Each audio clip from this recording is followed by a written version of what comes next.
Hi, so today we're going to be discussing the ENFP personality type. Now, everything I'm going to be talking about is from me being an ENFP and my experience of meeting probably over 50 ENFPs and having some really good ENFP friends. So, a lot of the things are not going to be documented, they're going to be just things that I've kind of intuitively just picked up from meeting them. Like, for example, ENFPs tend to like sushi. As just a random example. Alright, so the first thing that we're going to do is we're going to just discuss what the letters mean. E stands for extroverts. Now, I have a video on what an extrovert is versus an introvert. It's not just somebody that likes hanging out with people versus not. Extrovert also, their eyes tend to experience people more. They tend to be all over the place more. They tend to be in their surroundings more a little bit out of the body type of experiences. That's the way their mind like naturally projects. And ENFPs are by far one of the most creative types of all types, because, well, hang on one second. Let's go back a second. So that's extrovert. The second letter stands for is N. It stands for intuitive. Now, the reason why it starts with an N and not an I is because I is already being used for introvert. So they use the letter N. N for intuitive. Intuitive is opposed to sensory. Now, intuitive and sensory is a little bit difficult to explain, but I'll explain it very briefly. Intuitives tend to like having deeper, more meaningful conversations. They tend to see the world as like a deeper place, especially ENFPs. Like, their worlds are kind of like magical floating places where they live in like their own reality. It's almost like you take the opposite extreme, like the ISTJ accountant, who like just practical and structural and planning. It's like their world is so basic, while ENFPs in comparison live in this like magical world. Now, that's part of the intuition. The intuition is like this deepness, this creativity, this imagination, and they'll find themselves very bored from like silly conversations or mundane things. They always need to be doing something exciting, something that's going to stimulate them, something that's going to be new. All right. The third letter is F. F stands for feeling versus thinking. It does not mean that you cannot be very intellectual. What feeling means is that you feel, and ENFPs feel very deeply, very internally. And ENFPs tend to make their decisions off feelings. Like, throughout the day, like, they feel like doing one thing or they feel like doing the other thing. They're kind of like, the decisions are very often like being directed by how they feel.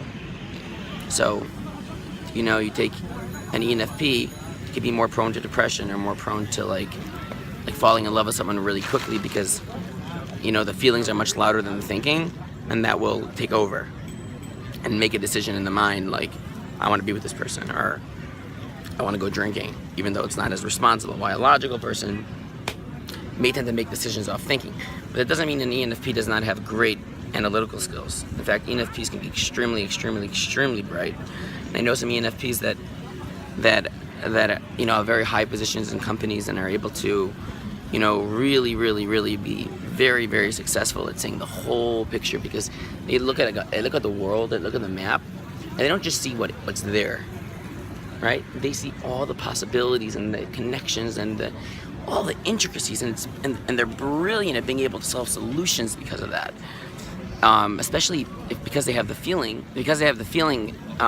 They're able to also like solve issues regarding interpersonal relationships. Like, they're really good at analyzing relationships and being able to really understand people. They're great at reading people. They're great at understanding people. And obviously, the more you specialize in one area, so to speak, like, I've kind of specialized in people.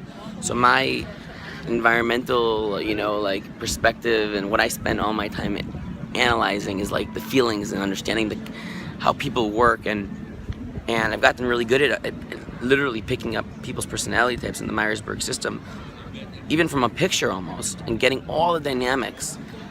Now, the last function that ENFPs have is called perceiving. Perceiving is a P, ENFP, as opposed to J for judgment. Now, judgment does not mean judging people. What judging means is your mind could either be used in one of two ways. You could use your mind to be planning. People that are like, okay, tomorrow I have to do this and I have to get this and I have to get or your mind could be just like wandering. Like your mind is just kind of like you're floating. You'll be later to meetings, you're not going to be as planned, you're going to be more all over the place, but at the same time, pros and cons like everything, your mind is perceiving, taking information in your environment, and that's part of what makes them so creative, that they have the possibility to be creative, because their mind naturally likes to perceive and understand and take in information from their surroundings. Now, ENFPs, because their mind and their feelings are so all over the place, and that's their chisaon, that's their iton, that's their positive quality. It's very hard for them to kind of slow down and just do mundane work, filling out papers, filling out this, filling out that, and they really work well with people that are very introverted and logical and focused and planned. We're able to be on their side, and it kind of like calms them down.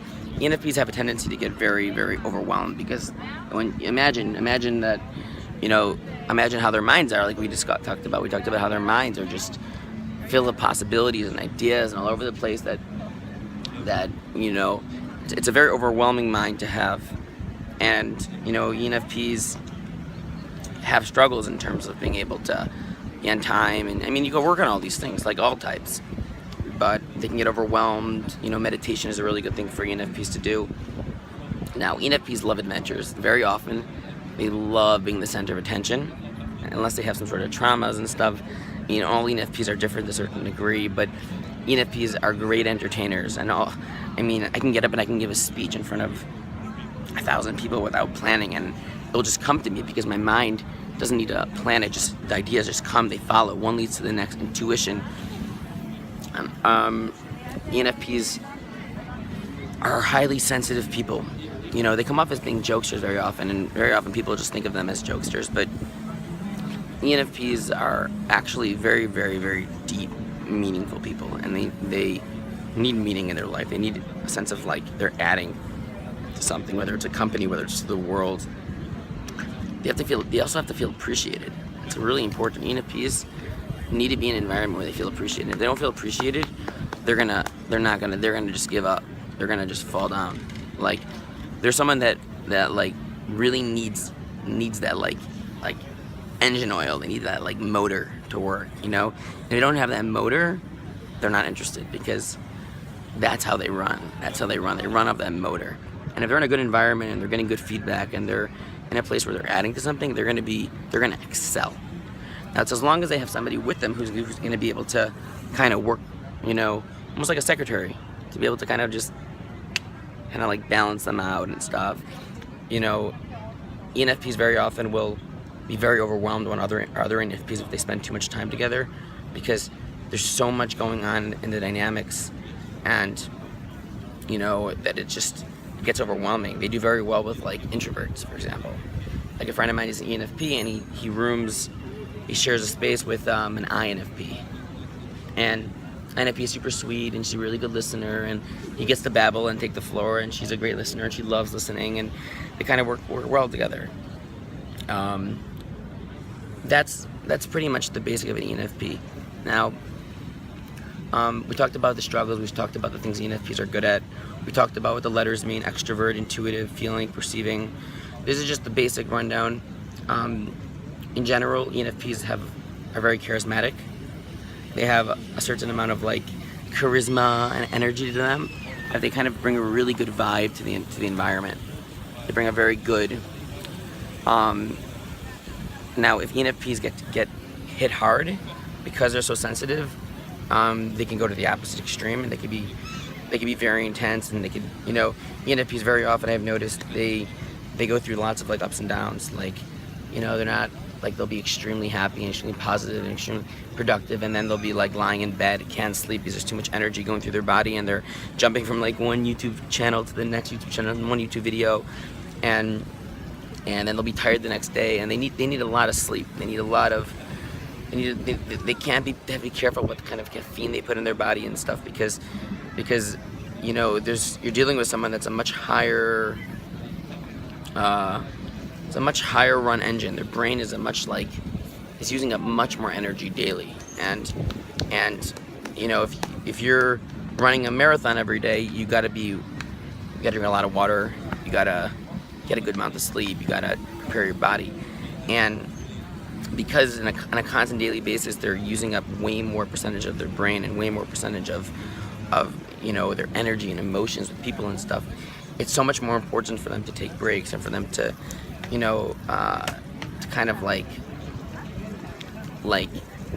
constantly giving themselves that battery recharge. Almost think about like an electric bike.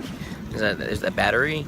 You know, if you're going uphill, you got to recharge your battery every once in a while, a lot more often than if you're going downhill or you're going straight.